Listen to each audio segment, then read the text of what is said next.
All right, thank you, Evan, for joining us. We got a few folks just kind of trickling in, so we're going to get kicked off in about a minute or so.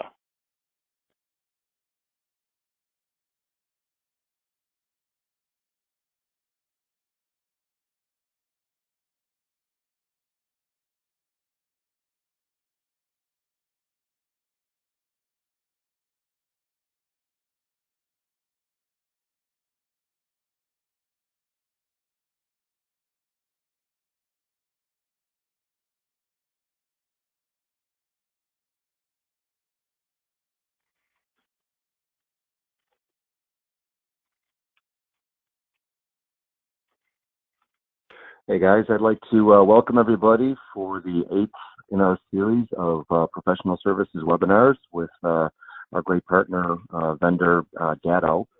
We've done some of these in the past with Datto, and they've been a tremendous partner. We've actually got a large number of clients, mutual clients together, and we're fortunate enough to have as a presenter for us Mike DePalma. So Mike DePalma with Datto is their channel development manager, and he initially started off with Datto as a channel sales executive, and then became part of the business development team in February of 2016. And he has represented Datto at numerous trade shows and other events and so forth. So Mike has certainly got is very well seasoned in terms of doing presentations. I know he's done over 200 of them, and educating folks and so forth. So we're fortunate to have Mike with us, and I would invite you guys to make sure you stick on until the end of the webinar, because we actually have a tremendous promotion, and I want to thank Datto again for participating in that, and we'll cover that in a little bit. And with that, Michael, I'll turn it over to you, my friend. All right, thank you, Brian. Thank you very much. So I'm Mike DePalma, Channel Development Manager with Datto. So as Brian mentioned, I kind of go around and do presentations, industry events, but also sitting on some panels. I've been fortunate enough to sit on some panels with folks from the FBI and Department of Homeland Security. So some of the things we're going to cover today are really coming straight from those agencies. Very brief overview of Datto and who we are. So we're a backup disaster recovery company. We're based out of Norwalk, Connecticut, so about 40 miles east of Manhattan. Pretty cool story for the entrepreneurial folks on the team. Our CEO started the company when he was 22. Started building these backup devices by hand in his parents' basement and started selling them online. You fast forward 8 years to 2015, and we got a $1 billion valuation from the Wall Street Journal. So truly one of those basement to billions type stories, which is pretty cool. We have over 1,500 employees worldwide. We've got 22 offices now around the world. And we protect in our private data centers over 460 petabytes of data. So it's actually one of the largest private clouds in the world. And we've got 9 data centers. We have 2 here in the States, one in Reading, Pennsylvania, and one out in Salt Lake City, Utah. And I'll get to the importance of those locations in a little bit. But just the main point is the data does stay in the country it originates in. I do a lot of presentations up in Canada, and the first question I always get is, are you sending our data down to the States? Because for some odd reason, they don't trust us or our government, so they want to keep it up there. So we have 2 data centers dedicated to Canada. We have 2 down here, several out in Europe. So that's kind of the main idea, and it's not a third-party public cloud. We actually manage the entire thing.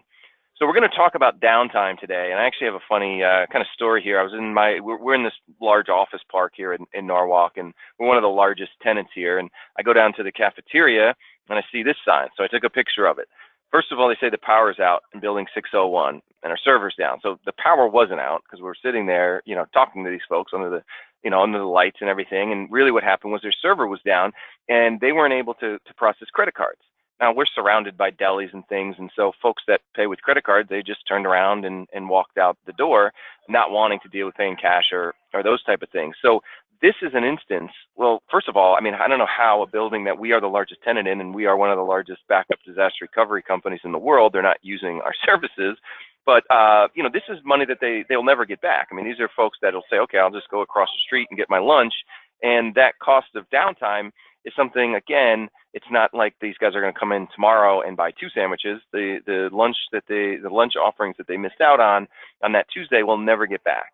And this is something we see all the time. So when we look at data, folks always are thinking about, okay, I'm going to protect my data, make sure I don't lose it if I get attacked or my server goes down. And that's great. Most of Small businesses I talk to are in that kind of bucket. But, when you look at really what the costliest part of it is, it's that downtime. It's the fact that they weren't able to operate, and this is money that they're going to lose. And that really stretches out to all industries and all shapes and sizes of businesses. I always cover a million of these acronyms in technology, but the two that really apply to downtime and data loss are your RPO and your RTO. So the RPO is your recovery point objective, and that's kind of the easy one to answer. That really is how much data are you at risk of losing at any given time. Simply put, how often are you taking those backups? Are you taking them daily? Then you're saying, okay, I'm okay with losing a day's worth of data. And depending on the industry you're in or the size of your business, that can be fine. But the idea here is to identify how aggressive you need that RPO to be and make sure that you're backing up that data that will meet that goal. Now, the caveat to that, Star, is if you're not testing those backups, there's really no way you can answer that question, right? You could say we're backing up hourly, systems go down, you go to restore, and you find out, hey, our backups have been failing for 3 weeks. Now that star jumps from 1 hour to 3 weeks. But for the most part, when I talk to businesses, they're pretty comfortable with their backup solution. Okay, I know that I eventually will get my data back. The star on the right is really the part that's impacting businesses more than the risk of data loss, and that's your recovery time objective. How much downtime would you incur if your systems went down for any reason? Is it going to be a fire, a flood, a storm, user error, hardware failure, maybe an attack, a ransomware attack, or something else on the cybersecurity side? How long would it take you to get all of your data back and then back up into production? Most people can't answer that question. And you could ask them, okay, is that going to be 2 days? Is that going to be 2 weeks? And then the tricky part is now to try to put a dollar value on that. If I am down for 2 days, how much does that cost my business beyond the ripple effects of, impact to your image? And are you going to lose some clients because they're frustrated? Are you going to lose future clients? Are your competitors going to now hear this and use that to their advantage? Those type of things. But that downtime is truly, the costliest part of all of this. And so when we look at backups, for the most part, people are thinking doomsday scenarios. Why do I have my backup? Why am I paying for that? Well, is there going to be a fire? Is there going to be a hurricane or a flood or even a tornado, depending on where you're located?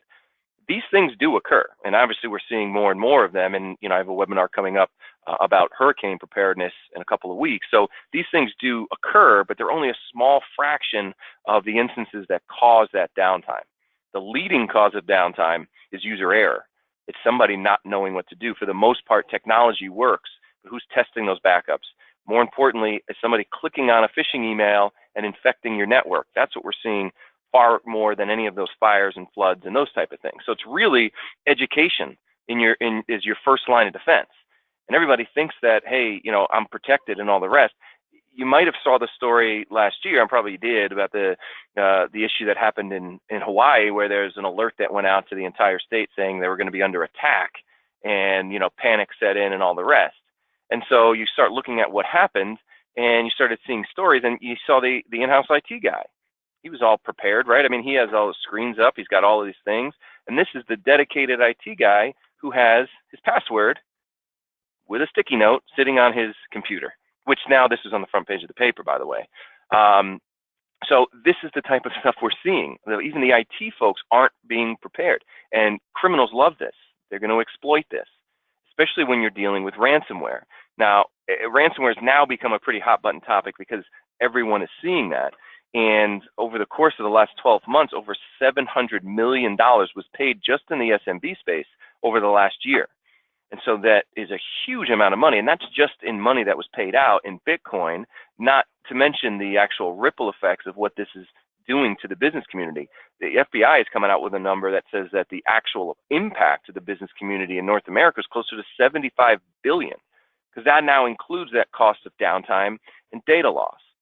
And so I mentioned I go out and I do a lot of presentations, and I was out in Pennsylvania doing a presentation. The keynote was a gentleman from the FBI, actually the head of cybersecurity in the Philadelphia office. And this was a couple weeks after that huge WannaCry attack hit back in 2017. And so everybody wanted to know about ransomware. And so he gets up and he's doing really scary stuff, cyber warfare and hacktivism and all these things. And then he starts talking about ransomware. And then all of a sudden, in the middle of his presentation, he shows this picture of a house. He says, anybody recognize this house? And now there's several hundred people in the room. Everybody kind of looks around for a couple seconds. And a guy in the back of the room says, hey, that's my house. And that's a beautiful house, sir. And you just got a promotion at work.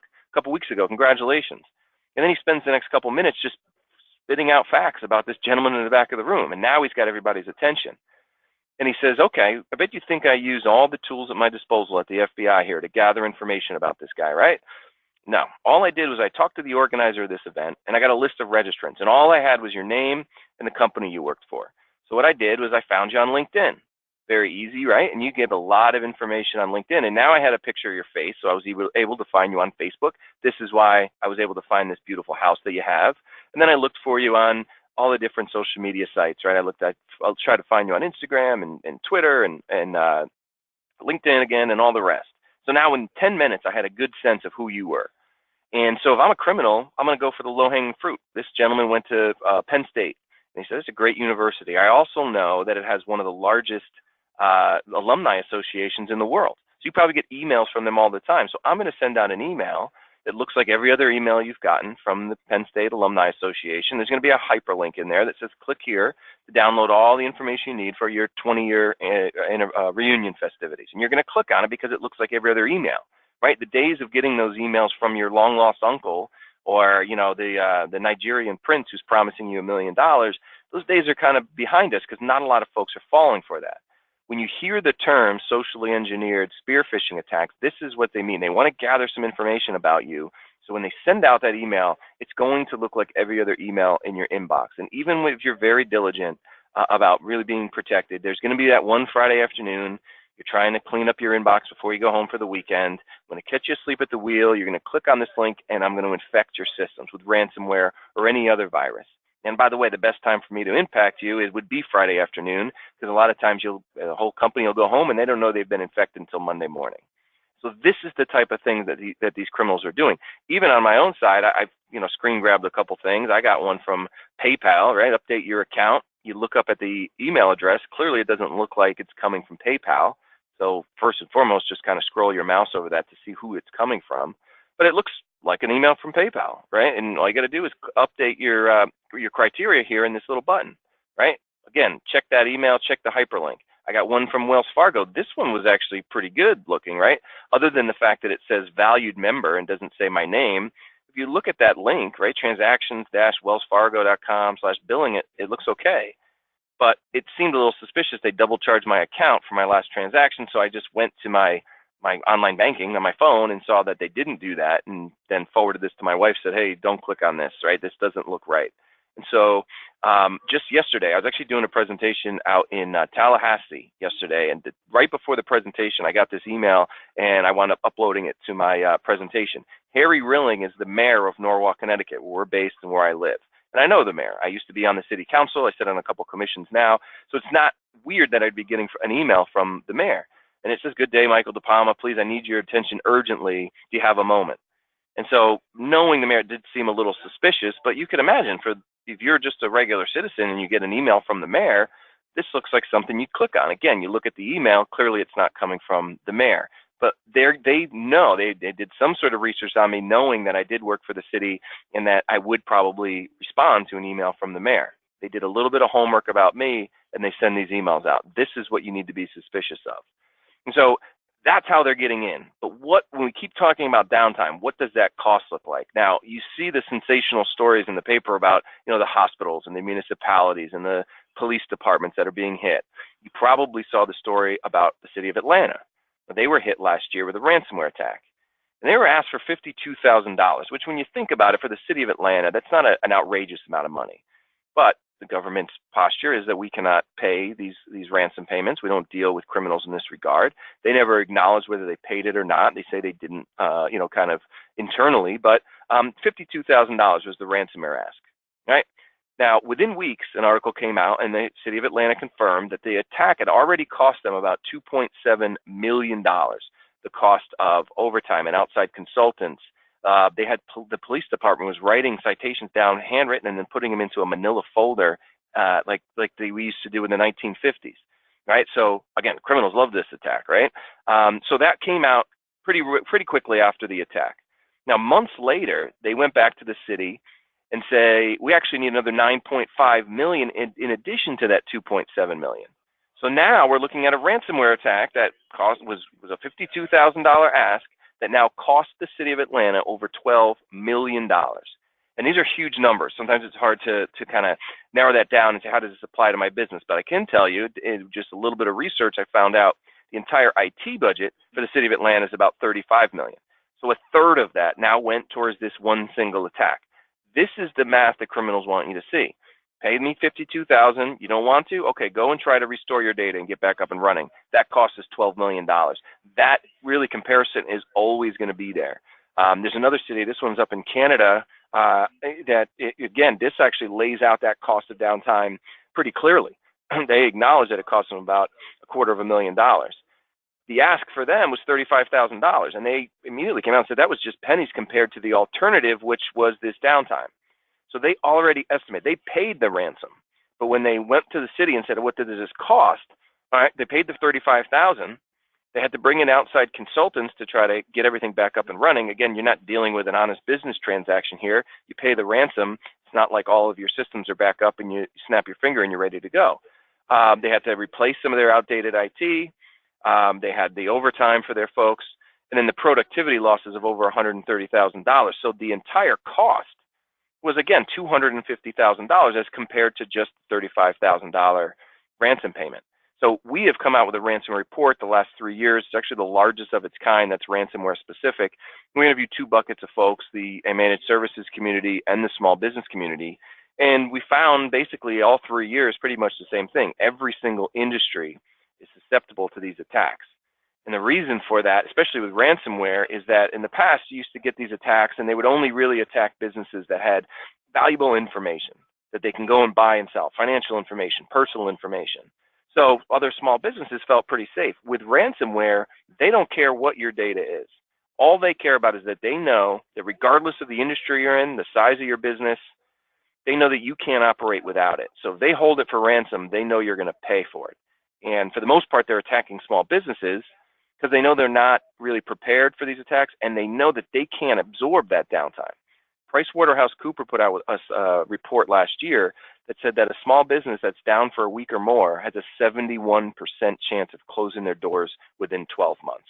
And so criminals know this. They know that businesses can't be down. They're going to pay to try to get their stuff back up and running. Now, one of the reasons it's really hard to identify exactly what these costs are is that less than a quarter of these attacks on the small business community are being reported to authorities. There's two reasons for that. One, the FBI really isn't going to investigate anything under $100,000. They don't have the bandwidth to do that. They want you to report it for their own, knowledge, but they're really not going to put any resources in it. The other reason is, as I kind of mentioned earlier, businesses don't want to be associated with an attack. They don't want that story getting to the paper that they are the ones that got attacked because, it's an impact to their reputation. And if you're a competitor in the space, they're going to forward that article over to maybe one of your clients and say, ooh, that's some scary stuff. We haven't been attacked. Maybe come check a look at what the services that we offer. But the other stat that, again, is something that is always going to be there is that, the average payment was $4,300. The total impact of that downtime was close to $47,000. And so, again, 10 times higher. That math is always going to be there. The cost of downtime is always going to far exceed that ransom payment. And so folks always ask me, or they ask the folks that I'm sitting on the panel, what's the government doing about it? Well, again, they're going to investigate to the best of their abilities, but they're not really catching many of these folks through investigation. They just want to find out what vulnerabilities are being exposed and try to educate the folks. So that's their next step. That's why you're seeing so many more FBI agents out in the field doing presentations. There's probably some in your area, wherever you're located. They're doing a lot of live presentations, which is great. But ultimately, what does the government love to do? They want to regulate, right? They want to go back to their constituents and pound their chest and say, yeah, we acknowledge this problem. I've introduced legislation to try to help combat this problem. If you're doing business overseas in Europe, you probably are somewhat familiar with GDPR. It's actually one of the kind of broadest regulations out there in terms of data. We're seeing that now kind of move over to the states. It's a state-by-state kind of regulatory process here. California passed essentially was GDPR 2.0. We're up here in the Northeast. We see a lot of regulations, but they're really spreading on a state-by-state and industry-by-industry sort of way. But ultimately, what are these regulations doing? I'm not an expert on regulations, but I could tell you that at the end of the day, these regulations aren't stopping any of these criminals. They're not helping to catch them. What they're doing is they're really pushing the responsibility onto the small business and say not only do you have to worry about getting attacked and having this downtime impact your business and paying the ransom and potentially losing data, but at the end of the day, you also might get fined and you're probably going to be in the paper. And so, they want to do this so that companies know, yes, you have to take on some responsibility about this. You have to make sure that you can protect your data and your clients' data as well. So it's a really scary prospect. And one of the reasons why a lot of small businesses are realizing that, hey, I can no longer really handle this in-house. I need to bring in an outside consultant. That's really the way of the world right now, right? You have your accountant, you have your attorney, and now a lot of folks realize the importance of having a managed service provider. So what do we do to combat that downtime? We've all now acknowledged and seen the stats that downtime is real and it's extremely costly to folks' businesses. Well, as every piece of technology has evolved, backup has evolved as well. And it's really shifted to what's called business continuity. So backing up your data is one piece of what you really need to do. To prevent that downtime, you need business continuity. So what does that look like? Well, you want to have a hybrid solution. A lot of businesses, they are backing up their data, but maybe their one form of backup is sitting on premise.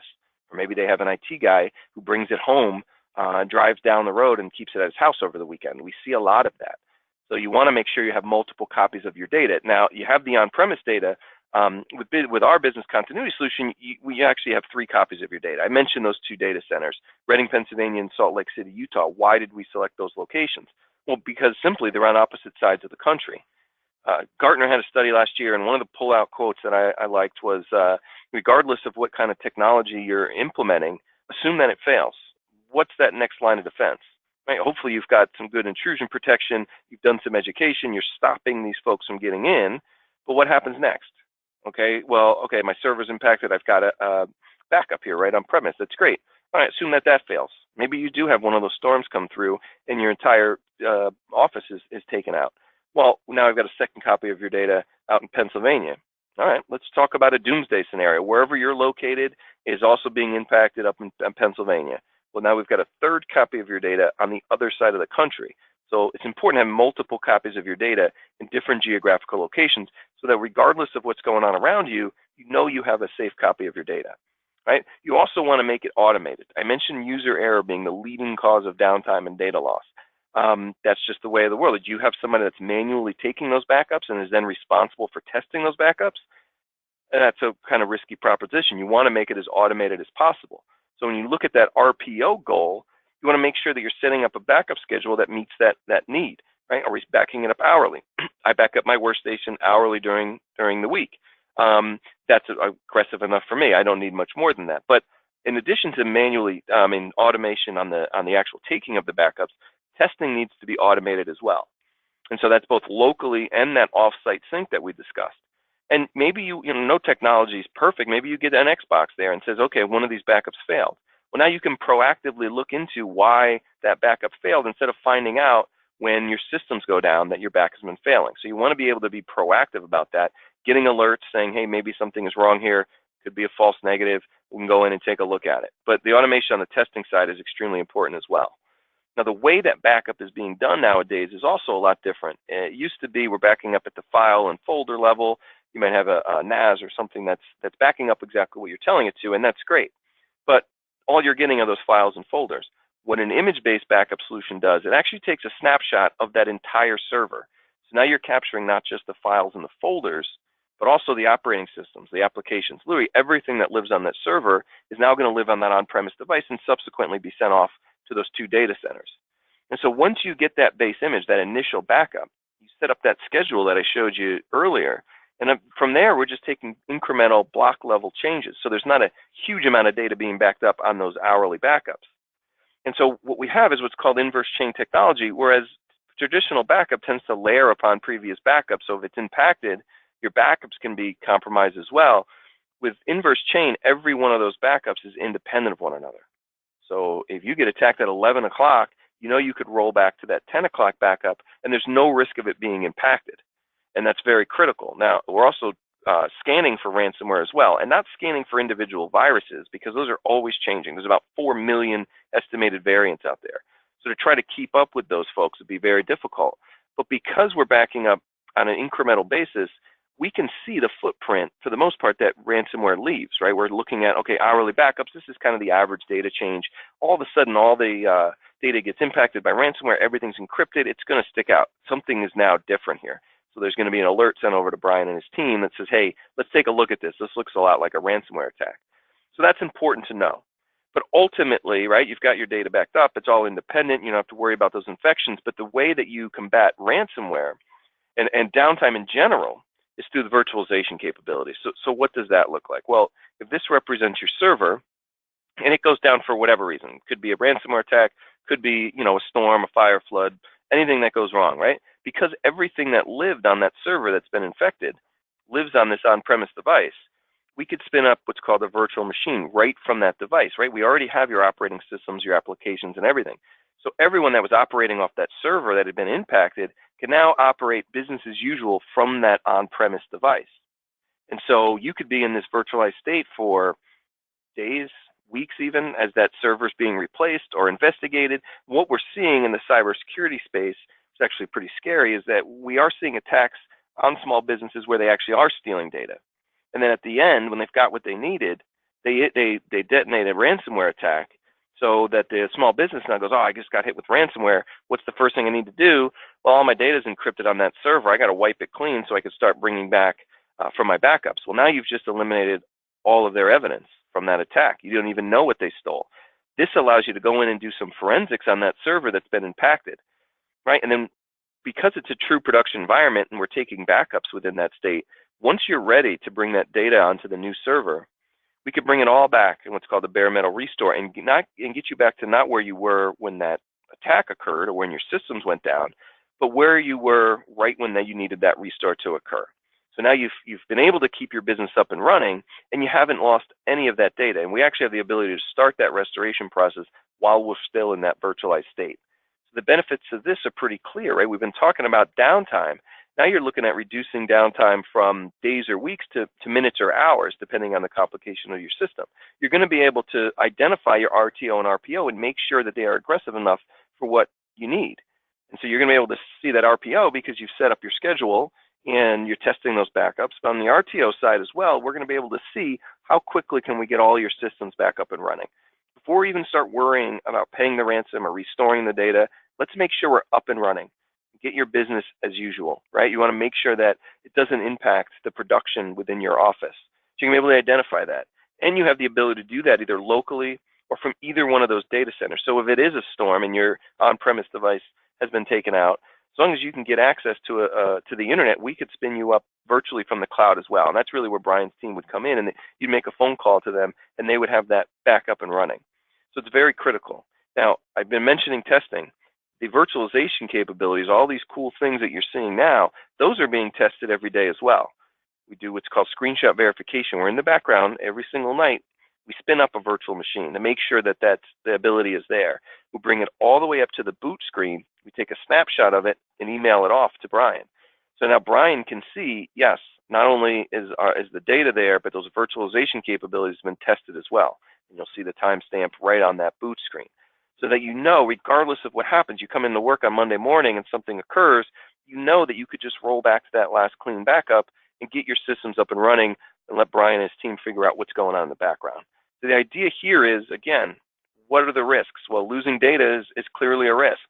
We'll be able to take care of that, but the downtime, the ability to keep your business up and running, can be taken care of as well on the business continuity side. So as Brian mentioned up front, if you have any questions, you could put those into the chat field. I'm going to turn it back over to Brian to talk about, kind of next steps here. So, Brian? Awesome. Thank you so much, Michael. Mike always has new information every single time we have a webinar, and no shortage of that on this one either. There are a couple of notes I took when Michael was talking, and I just want to share with you at least what we've seen from NFA's experience. We have a few dozen Datto clients. There's been a couple of them that have had some issues.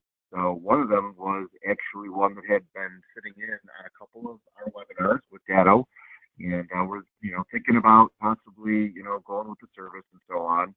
And unfortunately, it took them longer than it should have, and they did get a ransomware attack. Fortunately for them, it happened on a Friday, And our team worked around the clock over the weekend and into early next week, and they were down for 3 business days. But it could have easily been 5. And during that time, they said as soon as we're done with this, we definitely want to go with Datto. So that's not the way to do it, but ultimately they ended up on Datto. We had another client that was on tape backup. So Mike mentioned about verifying and validating the fact that the tape backups are actually taking place.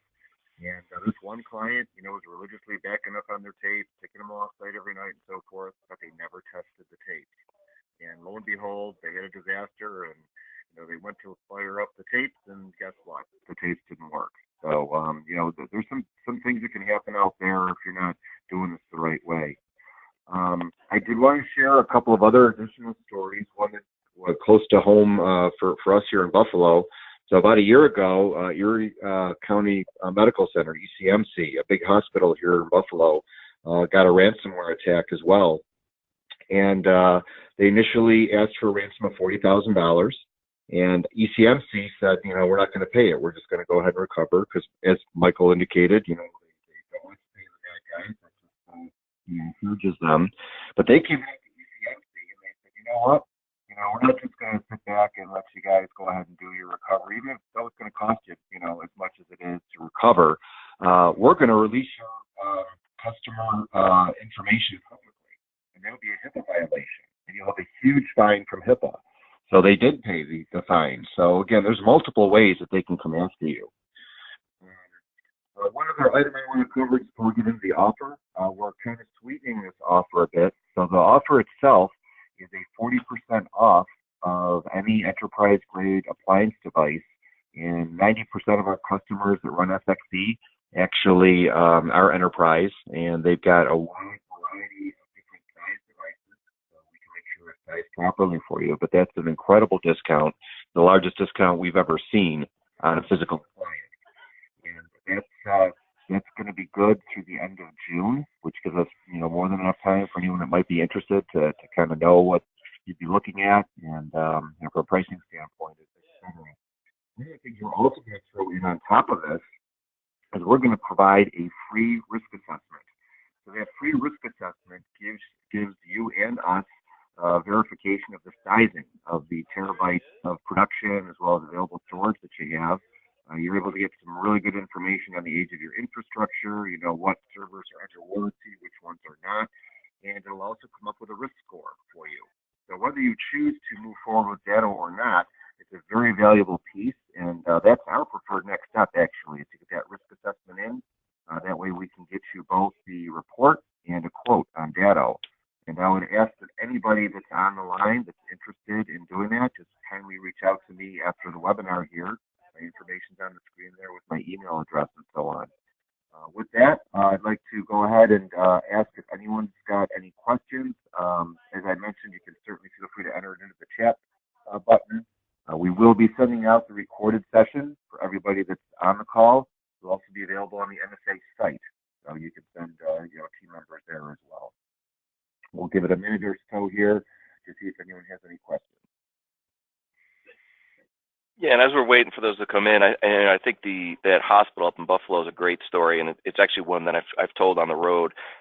Pretty scary stuff, and these guys know where to hit, where it hits the most. And really, there's two kind of ways that these guys go about their business. I mean, this is what criminal enterprise now. It's not the guy in his basement anymore. This is what organized crime has done. So there's two kind of theories. You could either be the home run hitter and go after the city of Atlanta or the hospitals or the large dollar amounts and maybe hit on a couple of those every year, or you could be the singles hitter, which we're seeing most of these criminals do, and try to impact as many small businesses as they can every week to get those $4,300 payments in mass amounts. And they know that, like I mentioned earlier, a lot of these small businesses can't afford that downtime, and they're also typically not protected as well, so it's easier for them to get in.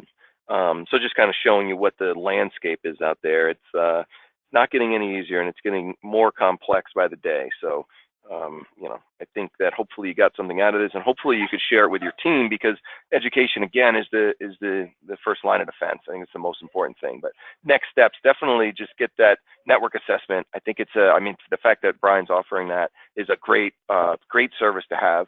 You might be well protected, right? I mean, it's just good to have another set of eyes on whatever systems you have to make sure that you are protected, you've got the RTO and RTO goals met for your individual business. And then if there are any vulnerabilities, obviously they'll be identified in that assessment. So I think, Brian, that's a great service to offer. Well, thanks, Michael. I do want to thank you again for participating in the webinar. I know you're a busy guy, and this is a very busy time of year for you and your company. And yet again, appreciate you, teaming up with NSA for this particular event. And I don't see any additional questions in the chat box, so I am going to hand back to everyone that's attending 20 minutes of your time today. And I look forward to working with any of you guys. And please reach out to me, and we'd like to take those next steps with you. And everyone else, everyone that's on the call, please have a good afternoon. Thank you. Thank you again, Brian. Thanks, guys. Bye.